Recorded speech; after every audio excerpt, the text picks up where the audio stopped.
Greetings, our brothers and sisters who are watching us from all over this beautiful continent and the rest of the world. Welcome back to yet another exciting video from us. So there's this latest development that is happening in our motherland where G7 has launched $600 billion trans-African railway to counter China's Belt and Road. So what is happening here?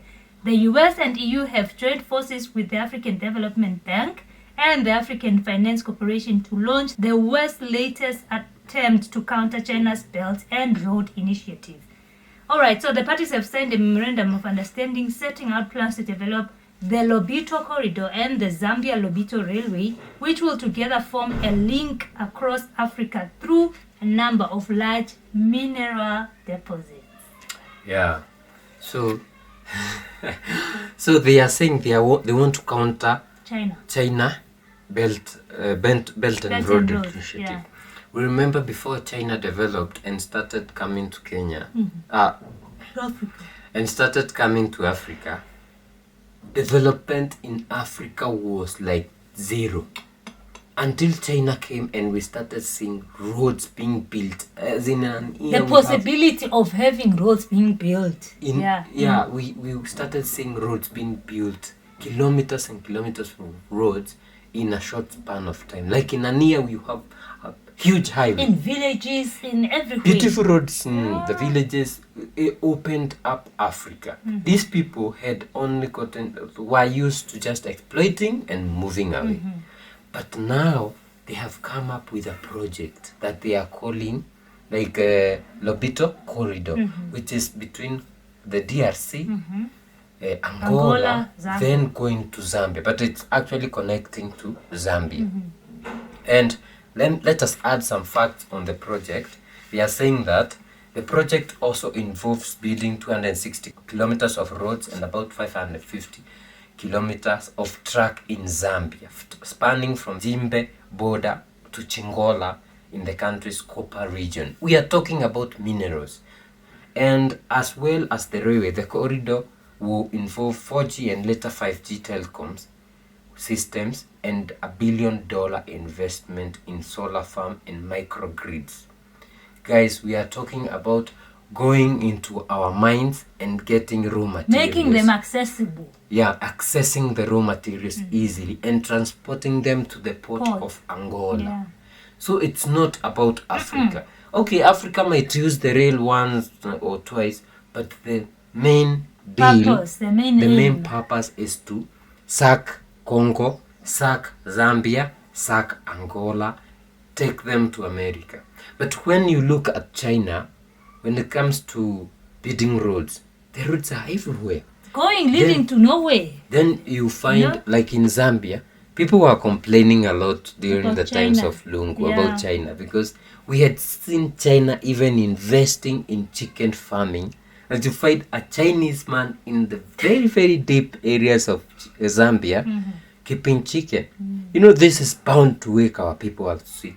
You can do it even in your small village. Yeah. You don't do it in the big But these guys are not here to show you this. They are here to exploit and go.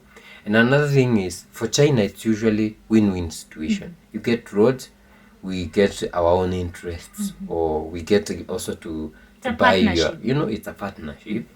But for these ones, it's extracting living. Then something that I noted from News 24 is that the US and EU had adopted a scheme that was already underway. This was not a new thing.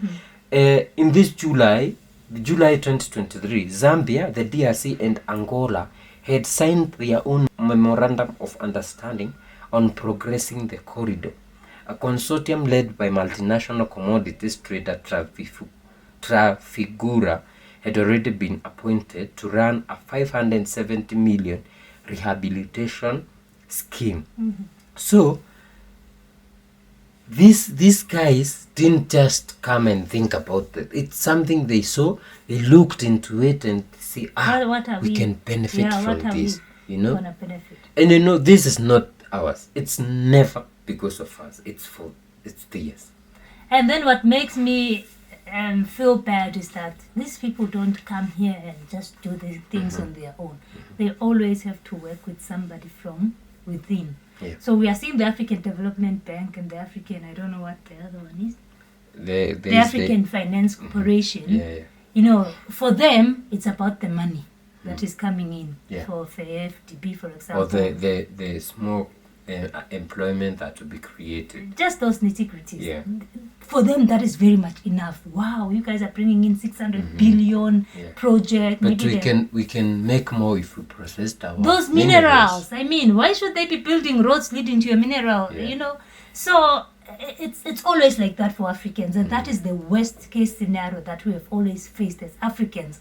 That these people don't come here and do things on their own. Yeah. They always have somebody. We call them the sellouts. You know. Yeah. People who always sell us out, like African Development Bank. You guys should be the ones doing these projects on the ground, and, investing in such things so that we can be able, as Africans, to extract these minerals, transport them, sell finished products, sell them as equally as the international market is selling. But you are telling these guys, you guys come and build this road, as if you cannot build the road. Even China could have helped these guys build it at an equal partnership, not for them to go and extract our minerals, but for the partnership of building and you benefiting from that. And I'm sure there are African companies which are African owned who can build roads. Of course. But the big I want to reiterate what Ramaphosa of South Africa saying. The era of Africa being the source of raw materials should end, and we need to start processing our raw materials. Because imagine Zambia. Zambia has gold, has copper, has all this. Imagine if they processed it and sold as cables or ornaments or whatever equipment or as finished metal for whatever they want. Yeah. It would be great. And I remember when we made a video about the Zambian president, the people of Zambia, some of them came and said he's a sellout, he's a Western puppet. And I tend to believe them now, maybe. But what News 24 is saying is, it would be impossible to avoid working with China on the Lobito project since Mota Mgil, partly owned by China Communications, signed an agreement to run the Lobito Corridor as part of Trafigura Consortium. Africa should wake up because, China is the one that brought affordable phones, affordable radios, affordable TVs. China is the one that brought affordable infrastructure. And we're talking about internet, affordable internet. We can always give credit to China. Yeah. Then we have 5G. Huawei has been installing 5G across Africa. If we relied on the West, we would be behind. So to the people of Angola, Zambia, and DRC, you need to be on the lookout. Maybe you can start by saying, no, our minerals will not go out as raw materials. Yeah, imagine leading to the port and that is it. Even if they create the rail, you say, no, it's not going out as we raw are processing, materials. like Museveni. Exactly. Right now is saying no. If it's not processed, let it stay in our country until it gets processed and we sell it at the rate at which we are supposed to be selling. Yeah. Anyway, you get some little employment which will end, then the rail will be taken and the minerals will go away. The roads will be dilapidated, nobody will care after. And they are gone. And it's a loan. Yeah. It's a loan. Of course, you always have to pay. They will pay maybe triple. So guys, let us know what you think on the comment section.